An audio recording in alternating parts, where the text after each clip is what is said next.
Hello again, it's Joey John Maguire, and a very happy new year to all.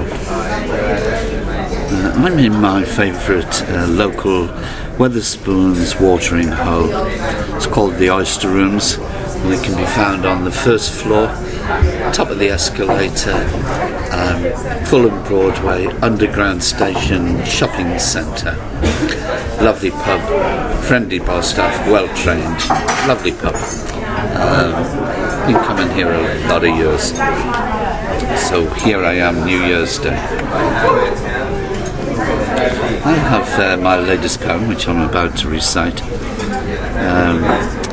which I think I've got out the newspapers. Year upon year we get the same awards given out, the New Year awards, and just filled with cronyism, and this is the first time I've actually written anything about it. But I feel the same way every year, and I don't think it'll ever change. And if you haven't gone to one of the two universities or Eton or Arrow, if you're not rich and in the in crowd, it doesn't appear you can get on in this country. You know, and I hate to be bitter and everything. I try my damnedest in life to be bitter. But you know, it's year in, year out. I mean, this year,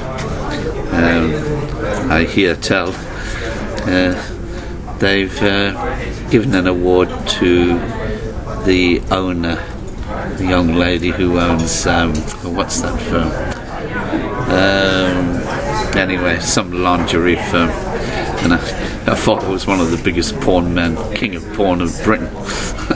So, you know, it just makes you wonder what goes on behind the scenes. Anyway, here goes the poem. It's called Browbeaten by Cronyism.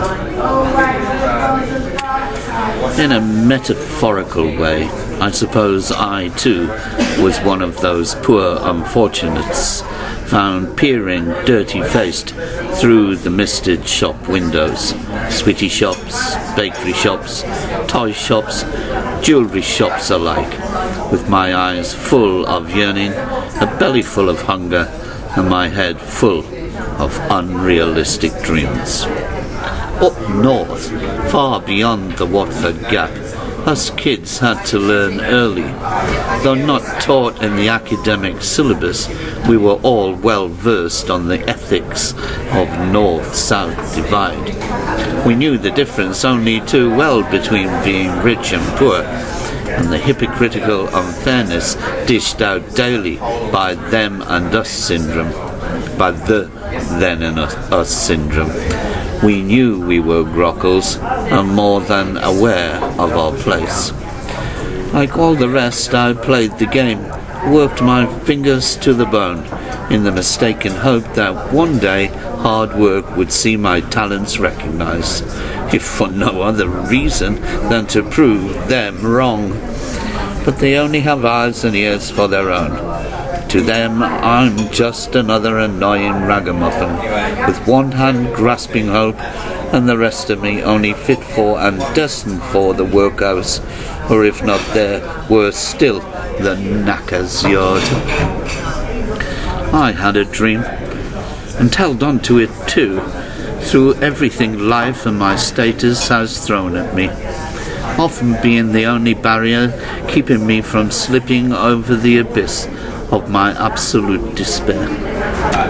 But for all my efforts of a century and dedication to my craft, the New Year's honours list sends any hopes of mine of achieving my lifetime goal plummeting into the mired dungeon of all my lost recollections. As a child, I didn't understand cronyism. It wasn't part of my working class curriculum, nor was it mentioned at tea time, and now find it sits comfortably at all the finest banqueting tables, alongside its sinister stablemates, nepotism, and other disguised and hidden agendas. I've never been in the right company to have even heard of. But there is one thing beyond doubt, that from my heart and soul I am bound to say, It shall never sit comfortably with me. Very noisy there. I may say that again. Let's see how that comes out. I do like it noisy. I like it raw, which is why I always upload in Wetherspoons. Anyway, Happy New Year. Can't be as bad as last year, surely. Joey John.